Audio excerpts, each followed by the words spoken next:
명의를 도용해서 대출을 받았는데 꽤 많이 받았어요. 네, 그렇습니다. 이게 어떻게 이런 일이 일어날 수 있을까 싶은 사건인데요. 40대 여성이고요. 2016년부터 뇌출혈이 발생해가지고 병원에 입원해 있는 상태입니다. 지금 의사소통은 물론이고 거동도 할 수 없는 상태로 계속 치료를 받고 있는 상황이거든요.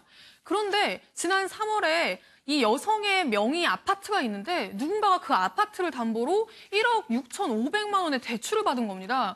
이 여성은 지금 그냥 병원에 있는 상황인데 당장 돈이 급하게 필요한 것도 아니고 전혀 이 여성이 한 일이 아닌데 저렇게 대출이 발생돼 있는 거예요. 그러니까 가족들이 뒤늦게 알고 깜짝 놀란 거죠. 그래가지고 알아보니까 이 대출만 발생한 게 아니었고요. 심지어는 이 신용카드까지 이 여성의 이름으로 발급이 돼 있었습니다. 이 여성이 치료받고 있는 중에. 그러면서 그 신용카드로 백화점에서 명품 산 내역도 있었고 5장이나 발급했네요.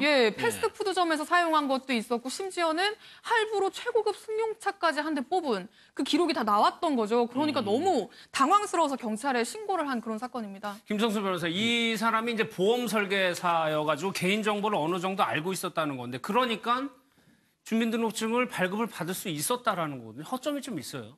예, 이게 개인정보를 안다고 해서 주민등록증을 발급받을 수 있으면 안 되겠죠. 근데 이게 지금 뭐 얘기를 들어보니까 지문이 안 맞으면은 뭐 구두로 가족관계에 대해서 좀 질문을 한다거나 뭐 이런 식으로 확인을 해서 좀 발급을 해주는 경우가 있다고 합니다. 근데 이게 주민의 편의를 위해서 해주는 건데 좀 악용이 되다 보니까 이런 좀 시스템적인 허점을 보완을 하는 뭔가 절차가 있어야 되는 게 아닌가 싶은 생각이 듭니다. 그러니까 인감증명서를 발급받을 때하고 임시 주민등록증을 발급받을 때 구두로 해가지고 그냥 몇 가지 물어보고 그냥 떼줬다는 거 아니에요? 그러니까 신분 확인을 하려면 주민등록증이 있어야 되는데 이 보험 설계사라는 사람이 나 주민등록증을 잃어버렸다라든지 다시 발급받고 싶다면서 주민센터를 찾아간 거죠. 그럼 주민센터에서는 본인 확인을 이제 지문으로 확인을 하는데 이 지문이 조금 뭐 지워지거나 뭐 그래서 이게 오류가 날 때가 있잖아요. 그럴 경우에는 간단하게 뭐 이렇게 기록상에 있는 가족관계라든지 뭐 이런 걸 대충 물어봐서 대답을 하면 아 본인이 맞구나라고 해서 임시 주민증을 발급을 해준다는 겁니다. 그래서 이 보험 설계사는 그렇게 받은 임시 주민등록증을 가지고 인감증명서까지 받아서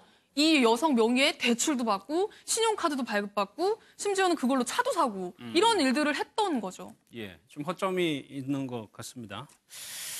다음은요. 상속세 탈루 혐의를 받고 있는 조양호 한진그룹 회장이 내일 검찰에 소환됩니다. 김민수 기자의 리포트 보겠습니다.